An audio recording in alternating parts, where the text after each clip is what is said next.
Welcome and thank you for joining us in the session Patients and Industry Participation Global to Local, Clinical Trials and Patient Registries in APAC. How can we ensure more participation? Moderated by Dr. Alok Bhattacharya, Managing Trustee, World Without GNE Myopathy. Yeah, so good morning and welcome all of you for this very important session. In this session, we're going to talk about and discuss how patient groups and industry can come together and initiate the whole process of drug discovery, drug reach, and how to actually carry out the trials and finally get approval for the drugs to be distributed to patients. And this is very important because many of the diseases, the trials are not happening in India particularly, and there are no really approved therapy that is available. It takes a very long time. And on the other hand, the patient groups are all waiting for something to happen. So we have some distinguished panelists in it, representing the three major the drug companies that are there. They have a very large experience in terms of handling the various aspects of it. They've been working with patient groups. So without going into very much detail, I'd like to invite the first panelist, Dr. Ajay Sharma, and he will be speaking to us from his company's point of view. And he's from AstraZeneca. Dr. Sharma? Yeah, Dr. Bhattacharya, thank you so very much. Good morning to everyone. It's been amazing and terrific to be on this particular platform, which talks about patients. I'm sure my co-host and my co-colleagues will all agree that, for all pharma companies who are research driven, one of the key things which always there at the forefront is patient-centric organization. How do we build this patient-centric organization? And I completely agree with the theme of the topic of how do we not only include them in the decision making, which is clinical trials, but also how do we see on the outcome research part of the whole process of the patient journey. There is a lot to learn. The country which we originate from, Sweden, has one of the largest, I would say, patient registries. We are very happy, and if there is something, we run a innovation center under India-Sweden joint collaboration. It's a 10-year MOU which was done with Ministry of Health. We just day before yesterday, at the hands of the Honorable Health Minister, Dr. Harshvardhan ji, and our chairman, Laif Johansson, we had shortlisted 14 startups. One of the problem statements, if you see in those startups, is of how do we develop going forward a good patient registry in the country. So AIIMS Jodhpur, AIIMS Delhi are part of it. We are working to see how, because there, as we all know, healthcare is still a state subject, and this list of concurrent or a state list or a central list leads to a lot of problems, because whenever we try to do something, there will be some or the other legal hurdles which will keep coming our way. Uh, Getting a consolidation view may still take a lot of time, but thinking of those challenges, should we not start? I mean, that's a question which I would want to probably get an answer from all of the dignitaries out here as well. So yes, we as an organization are very interested. We are someone who wants India to adopt to a high standard patient registries across disease areas. It should not be a specific to what my company's interests are. But of course, I would love to have, as an Indian, I would love to have those strong patient registries and patient voice in all the outcomes or actions which we do. And if I have to draw a parallel, I would love to draw a parallel from the ongoing farm bill discussions. So, I mean, the laws were created. There were a set of farmers, but there was a set of farmers who felt neglected. We do not want those situations to happen in healthcare. If we want to have a very strong healthcare outcome related approach to be taken. I believe every voice matters, and for that, patient voice has been neglected far more over the years. And how can we make it more inclusive is what the approach should be. So, really looking forward, Dr. Bhattacharya. With that opening remarks, I hand it over back to you. Thank you so very much for inviting me today here. Okay, so thank you very much. But I now invite Vaishali Iyer from Novartis to make her opening remarks. Vishali, could you unmute? You have to unmute. Yeah, sorry. Am I audible? Yes. Yeah. Yeah. So good morning, everybody, and especially Dr. Alok, all the dignitaries, and all the attendees who walked into this very interesting topic and a very critical one as we go ahead.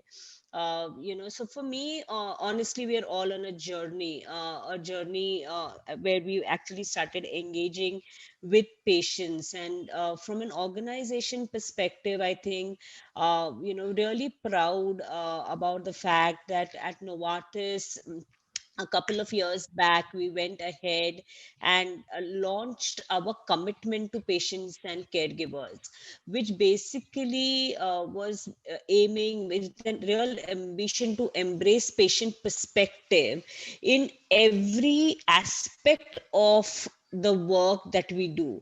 And then when we actually developed this, we reached out to 40 patient organizations. So this commitment actually is a voice of patients across 40 patient organizations and over 200 million patients who contributed to the development of this. And when we actually did this, we had four very clearly articulated four pillars where we where our commitment rests. So the first one is around respecting and understanding the patient perspective. Second one is expanding access to our medicines. And what's beautiful over here is that we've called out conducting responsible clinical trials as one of the key pillars, and therefore this topic is really close to heart. And the fourth one is around recognizing the importance of transparency and reporting. So for us at Novartis, honestly, it is about in every aspect of our work, how can we really get in the patient perspective, and then build our strategies and our conversations with all stakeholders around those insights. So I think that really is the key, and therefore for us it's a very systematic approach that we really want to get into as we move into this journey. Just to give you some proof points, we already have, like, say, 70% of our research programs have patient insights even before we start human trials.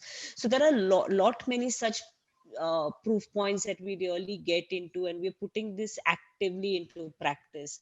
So I think all organizations are on this journey, is what I would say. Thank you so much. Thank you, Vaishali. Now I request Anil to make his opening remark. He's from Genzyme. Anil. Yeah. Thank you, Dr. Bhattacharya. Good morning, ladies and gentlemen, and the dignitaries in this session today. Sanofi Genzyme, where I work, is the specialty care business unit of Sanofi. And as some of you may be knowing, we have been pioneers in the development of drugs for rare diseases.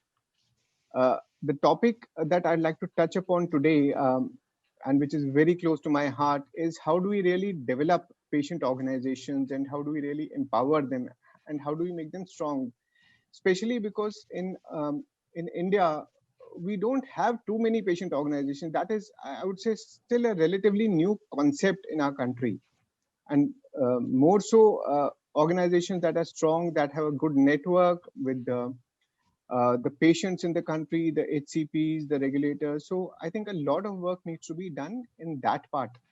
Uh, if we have to look at doing some work, great work in clinical trials and in developing disease registries.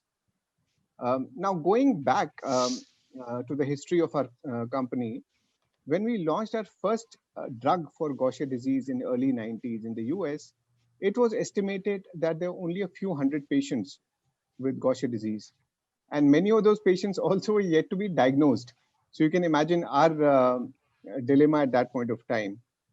On one hand, you have a transformative therapy for a rare disease, but on the other, you have to create awareness not only on the disease, but also, and the awareness has to be amongst the HCPs as well as the patients, because the HCPs also didn't know about the disease, but also amongst the payers, given the high per patient cost of the medication.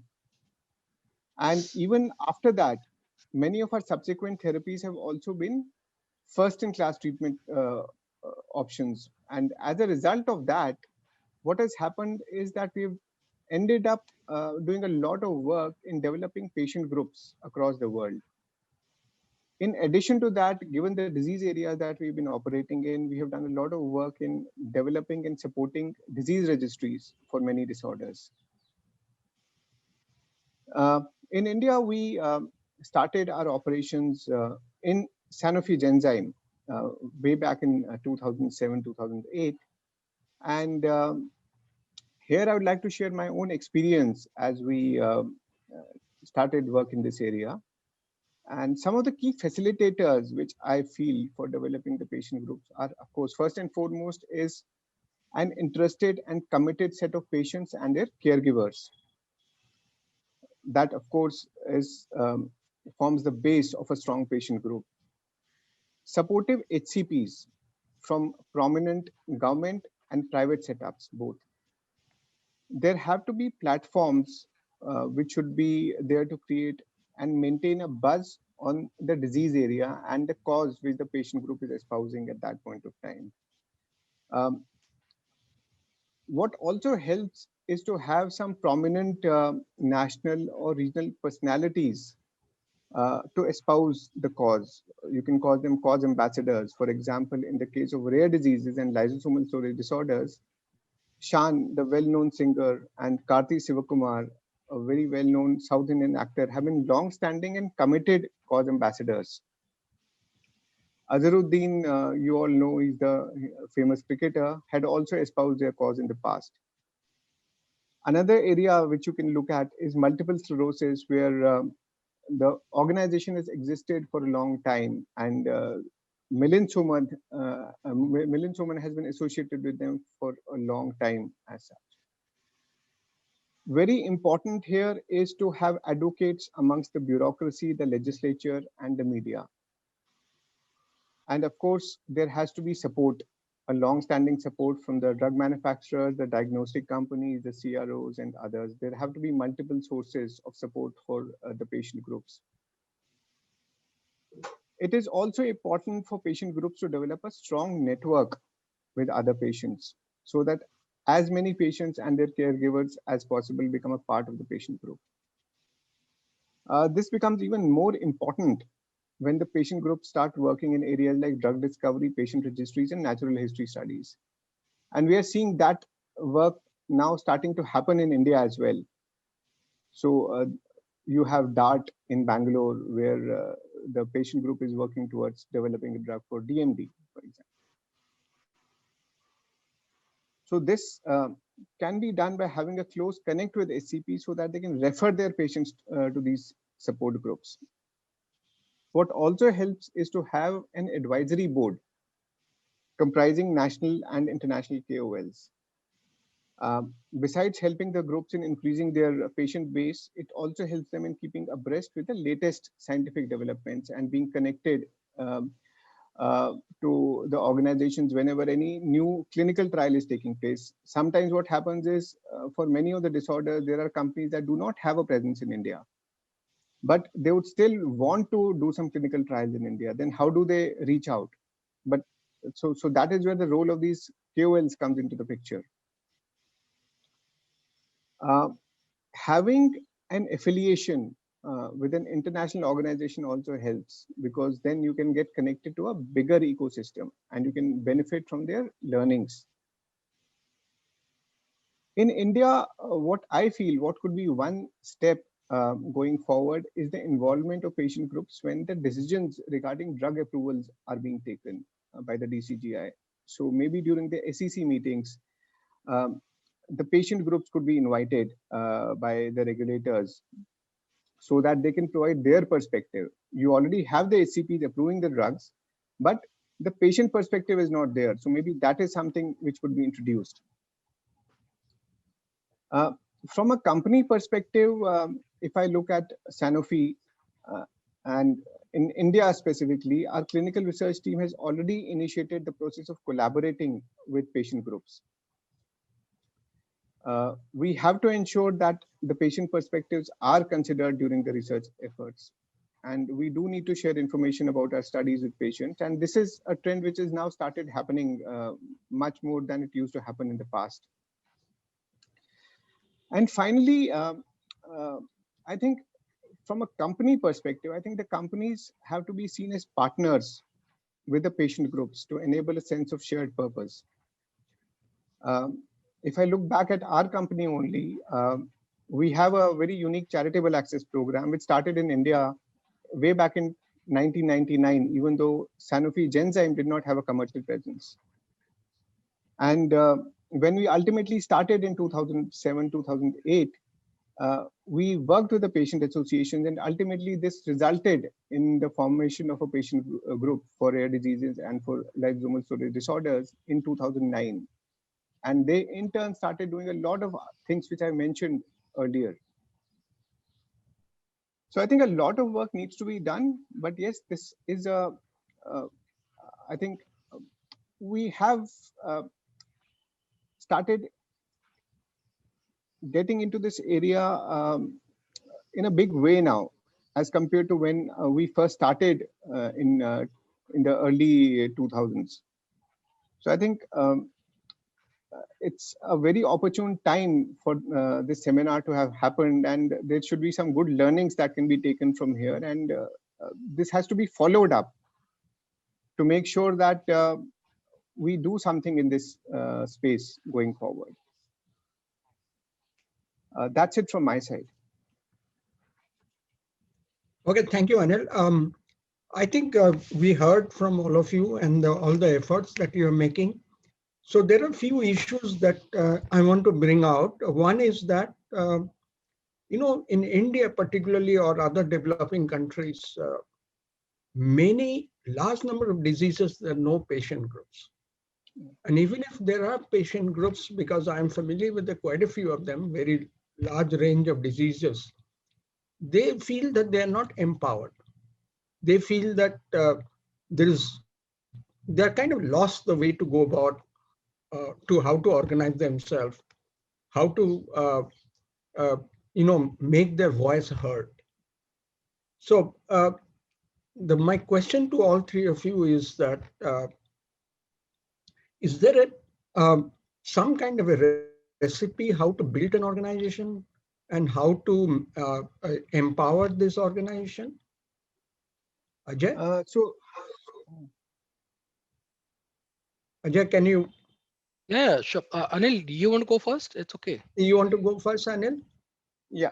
So I think for the patient groups, I think one is it is very important for the groups to have a good network amongst the patients suffering from that disorder. The group members have to be extremely committed to that cause. If that is there, then things become much easier.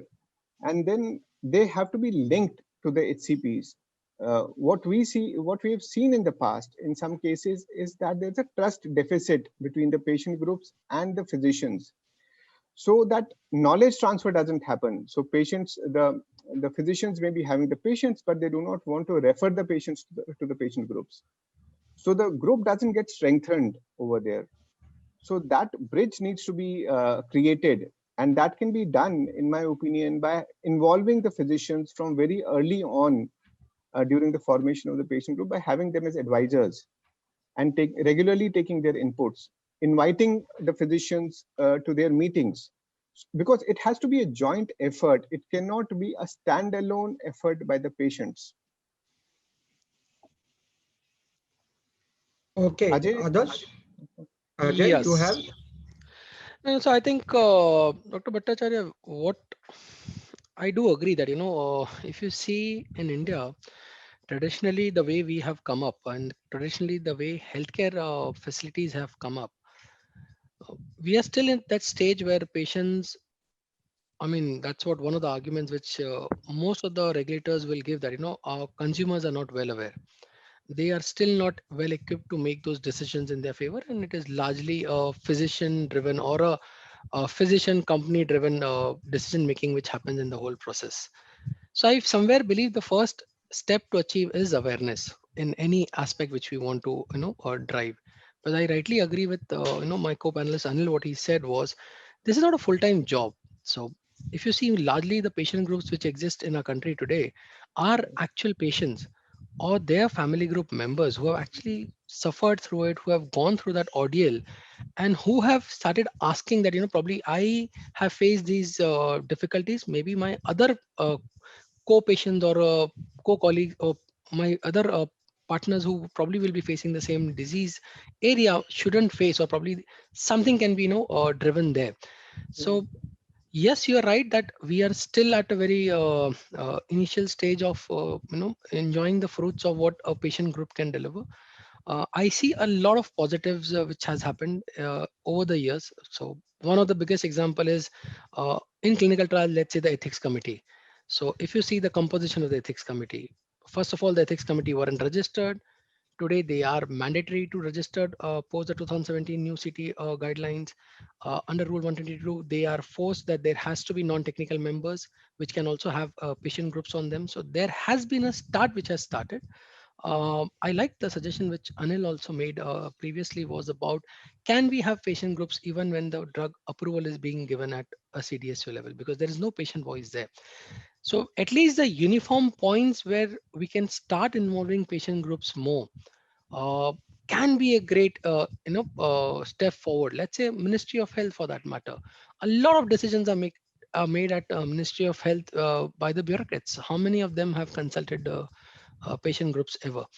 So I think there are uniform points, or I would say the organized points, which are much easier to start with.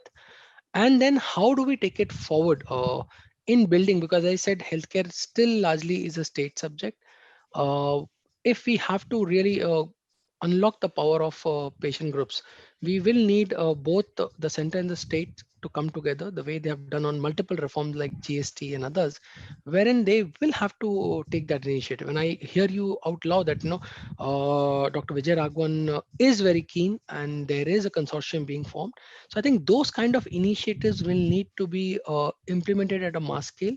Funding needs to be provided, and I Right. understand that any funding which is being provided needs to showcase to the government that it has an outcome or an impact, or lead to some better outcome for patients or savings to the nation. I think those success parameters need to be incorporated at a very early stage. But seeing this government and working with this government, I have realized one thing: a lot of institutions have been there, but they are still not self-sustainable. We are still handholding them. There is so much money which we are spending on multiple institutions. So it shouldn't turn out that, the consortium which we are trying to create doesn't envisages the success matrix at an early stage. And for that matter, there are many better countries or best practices which you can actually learn from, who are at a higher level of or a stage of inception of patient groups in their decision making process.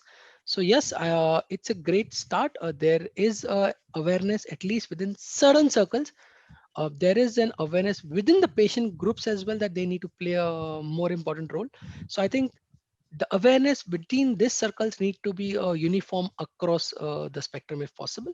And that's the same thing, as I said, more participation, not only with the industry, but also at the government level in multiple forums where they can actually really make a difference. Thank you. Vaishali? Yeah, so thanks Ajay and Anil, and very, very good points actually captured. And so I won't repeat any of those. But what I would like to say over here is that it is eventually it comes down to empowering and capability building of patient groups to even take their own decisions, and they should be in the complete know-how. So let me just give you a proof point over here. So at Novartis India, we actually launched a program called a Saksham in partnership with academia in 2015 with SPJN, and since then it's a very consistent capability and capacity building program to really empower patients, to really, and we cover multiple facets. So over there it's about what are the kind of governance, how, what is policy advocacy, clinical trial related education, and you mention it, all the information that PAGs really need to know and understand for a successful embedding of their voice into the ecosystem. And I think in the last 5 years, what's really good is that we've been able to touch over 60 patient organizations, to really upskill them and build their capabilities to get their voices heard at the right forums. So that's from me. Thank you very much. And I think very nice comments, and already I can see a lot of things happening. My next point, I want a very quick, because we'll be running out of time very soon, is that a lot of patient groups already have data in terms of patients. So they collect data, they have people, the patients who join in, information of it. Um, how can you people, the industry can help them to actually develop them into registries, as well as help into natural history studies? Anil, you can start. Okay, Dr. Bhattacharya. Um, See, you're right. Uh, the patient groups do have information on the patients, but I think one challenge which I see there is the data points which are available. So when you're working at a registry level, there are additional data points which are required. But having said that, it's not that those data points will not be available if some work is to be done in terms of developing a registry. I think what needs to happen is that there has to be a hand-holding, or maybe this work has to be done very professionally through a third party. And that help has to be taken by the patient organization in developing the registry. The And data also points can support, definitely, of course, the for support that, from industry. yeah, and that support from industry is required, or from the government also, in developing a registry for a particular disorder. So I'm see the point, the data is available. So there's no, I won't say the data is not available. And I think one thing we need to do is make the registry simpler, because um, sometimes the disease registries can become very, very complicated in terms of the clinical history which is required. And all those data points may not be available for all the patients. So I think for a start, we have to look at having some simpler disease registries, and maybe after that, once the initial work is done, then if you say a maintenance kind of a work, and prospective data collection can be much more detailed. Okay, Ajay. So, Dr. Alok, if I get it correctly, you asked for two parts. One part Anil has addressed. The second was on the historical studies, correct? Yeah, yeah. So I think that also, I believe historical studies are very, very important. A phenomena which is still largely, I would say, I mean, there have been only ICMR is what I have read, or probably I have interacted with, who probably believes in or who has some thoughts of historical studies. But I see a good uptake of historical studies in the coming future. And why I say so is because, a lot of countries are looking at real world evidence data generation going forward. And if you are creating that infrastructure for real world evidence gathering, of course you will be leading to an ecosystem where, a natural ecosystem of patients coming together, or a population base coming together, wherein you can also track the risks and the challenges of the disease progressions in that particular ecosystem which you will be creating. So I do see it's a good time actually to be in, and it's good we are discussing, because these are the areas which can be co-created, wherein the industry would love to come over and help the government as well, because RWE, as we rightly says, will be something which all the leading developed economies by 2023 or 2024 will have part in their approval process as well. We have been discussing this with a few regulators. They feel that India is still way too um, at this moment not probably capable, or probably not in that stage to implement or think about it. But yes, going in the long run, everyone believes RWE, and to that extent, as I said, historical studies both can be weaved together and an infrastructure can be built. So I am pretty positive about the next 5 to 10 years in the country, especially to do with the transparency which the new clinical trial data bill has brought in, the new regulations has brought in, and as there are few checks and balances which we need to introduce, but that can go in a long way. And coming to the patient registry, I believe we still need, because the way Tata, let's say, I'll give you an example of Tata Network Hospitals, who they have done their own networking. All they created their internal networking first of the Tata group of hospitals, how they function, the kind of disease areas they track, the kind of treatment they will meet out, what is the dosing they'll meet out, and then automatically 70 other hospitals join them. So if there is some success which a single patient group can deliver, or probably one single state can deliver, I'm sure other states would also want to reduce their healthcare budget. So it's just about creating that first successful, patient registry, be it from with the help of a state or a central government. But I'm sure other networks or other states will keep jumping if they really see that success matrix. So I keep telling this, a lot of our initiatives, we do not establish the success metrics at the start of the study, or probably they are not that great that probably which will force other fence sitters to come and join that particular initiative. So if those can be strongly worded, and if those can be strongly expressed at the start of the initiative, I really see patient registries as well as historical studies being picked up in a big way in the coming future. Okay, thank you, Ajay. And Vaishali, you have Yeah, some just comment? quickly, I think both Ajay and Anil have captured most of it. So for me, really, from a summary perspective, honestly, what really works is, we are in a very nascent stage. People need to understand the concept of RWE, its implications, and patient registries. How is it going to help? Most people even don't understand the concept, I think, and therefore there are a lot of education needs to happen at all levels around these, concepts in terms of what really is the real benefit.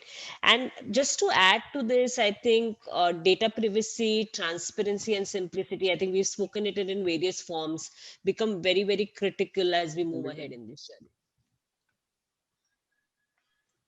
Yeah. Thank you, Vaishali. You brought out a good point in this data privacy and other issues that are there. And now we have sort of finished our time for comments and remarks, and there are questions that has been addressed. Um, I'll read out the questions, and one of you can answer, or if most people can want to answer, they can answer is, for example, there's a question that says that Sweden and Europe has institutional democracies. The democratic deficit in Asia Pacific means citizen involvement is low. Can this be a reason why patients not engage in health policy? The question is that, is it because somehow or other, you know, people in this whole region don't participate very spontaneously in democratic processes?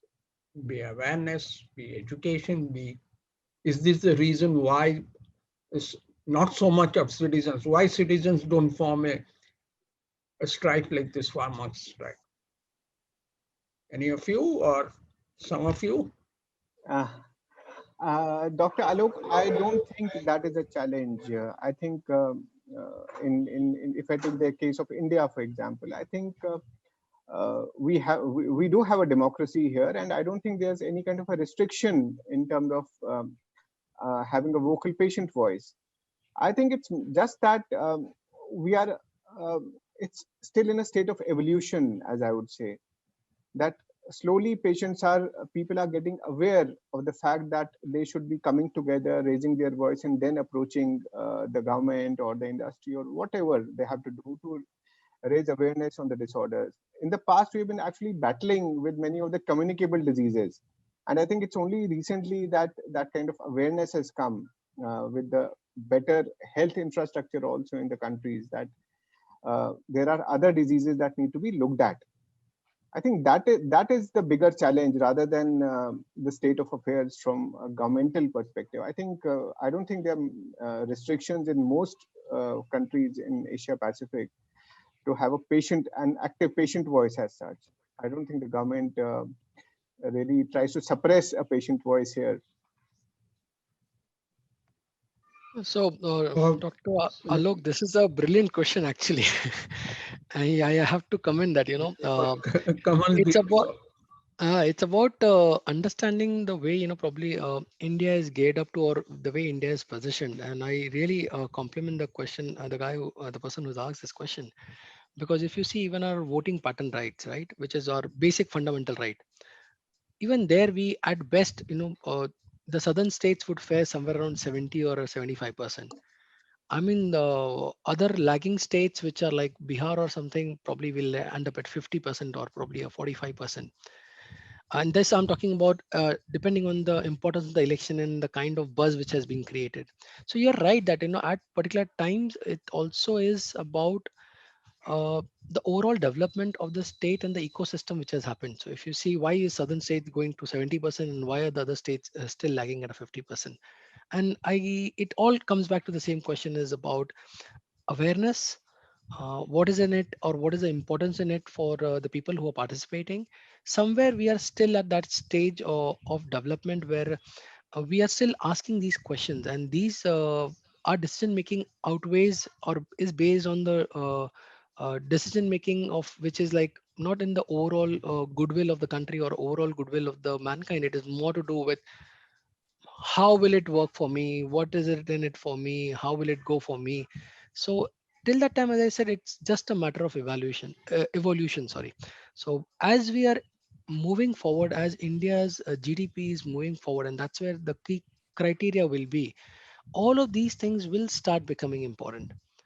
We have come a long way. It's just we are a very recent democracy of only 70 years, 70 plus odd years. I think give a couple of more years, and that's where the inflection point will come in.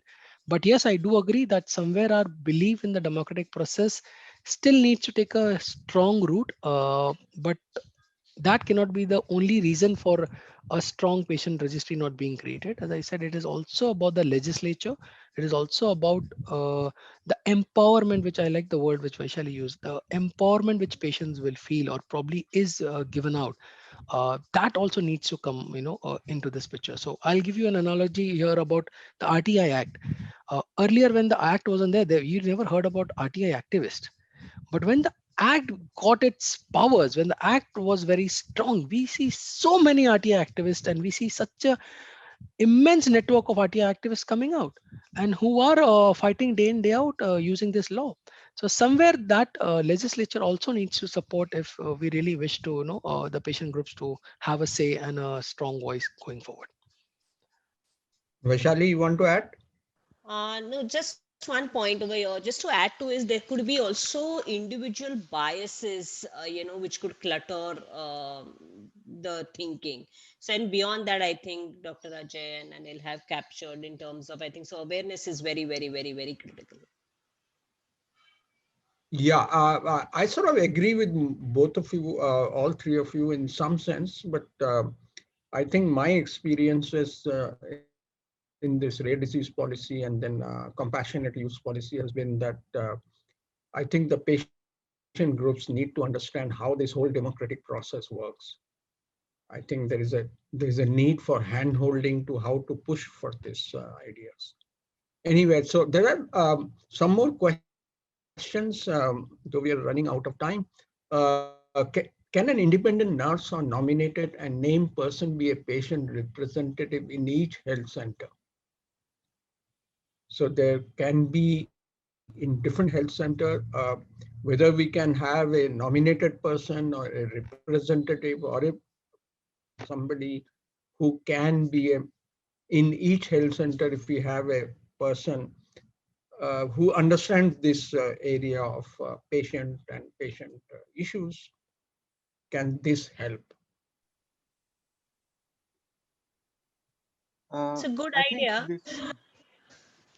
Sorry, go ahead, Anil. No, Vishali, carry on. No, I think it's a good idea. It gives structure. Probably the person who's sitting there is empowered, knows, can guide. I think it may work. I think it's all about experimenting and checking out.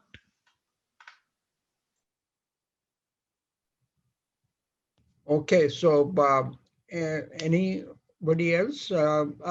There's also some comment that says the new body of patient academy innovation research has been set up to help capacity building, and this can create enabling environment for that. I think something like that we need to create in the country also. Um, Another question from the chat, and I think probably the last question, that there's already a lot of initiative in the ASEAN and APEC. How can countries like India can take advantage of that? Is there opportunity for cross-country learning from countries that have already achieved some of the success? How can patient groups in countries that do not have the initiative empower themselves? And the whole question is that whether uh, groups that have been successful in countries where there's a very strong movement, whether these countries and these groups can help others where there are no strong movements. No, definitely, Dr. Alok. I think it is very important to learn from the experience of groups, and especially the strong groups in other countries, especially the groups that have evolved over a period of time, because then they have already gone through that initial process of learnings, and they can share their own best practices with the upcoming patient groups. And also they can be a part of the bigger patient group, so they can learn on a regular basis as to what they are doing from time to time. I think it's very important for patient groups to learn from each other. Anybody, So, Ajay or Dr. Alok, I completely agree that there is a lot of good practices which we can pick up from the other markets. And this is what I was in my opening remarks, I did refer to that, we under the India Sweden joint innovation platform, we are trying to see how can we partner in bringing the best practices, because Sweden is one of the countries, which has a very strong patient registries covering almost 80% of the disease areas. And there's a lot of support from the government which has come out. So it's not only the industry, but as I said, somewhere the government has to play that key role, because the funding has to come from the government at the end of the day for all of these efforts which we need to put in. So government has to be a major driver here in this entire scheme of things. But happy to lead those discussions if we are trying to do it, and but happy to be part of it at a larger scale. Thank you. Vaishali, you want to say Yeah, something? just a point that I think in this particular case, above country patient groups, who have presence across multiple countries can actually come together to share best practices. That could be one of the starting points. At Novartis, we're doing, we are in the process of launching an initiative that will help us share best practices within patient groups across in the region. So that's. Thank Okay. you, Dr. Bhattacharya. Will wrap up and we can. Yeah, so that's what I was saying. We have almost run out of time. What I can say is that there are a lot of things happening, though there are problems in many countries, but there are a lot of things already happening. There are efforts already there. All the three companies are in. Yeah, they're trying to set up these patient groups in India, and also involving other countries' best practices, bringing it in. They're involved in developing patient groups, working with large number of them. So I can see a lot of positive things that are going forward, but we need to actually ramp up this whole effort so that we can really be a force in the country. In a few years down the line, we should be able to, the patient group should be able to make a lot of decisions, help run clinical trials, bringing trials from abroad, etc., etc. So I take this opportunity to thank all the panelists for their amazing insight into it, and their support and their commitment to the cause. And I also want to thank Kamaldeep for a lot of his comments and considerations and his ideas about the whole session. So with this, I want to thank finally the organizers for organizing this very, very important session. And I think, and thank all the participants who are attending this. Thank you again. Thank you. Thank you very much. We will end this session and start the next session. Please go back to the auditorium and start. Thank you. Hey, thank you, everyone. Thank you. Thank you, everyone. Thank you. Thank you. Bye.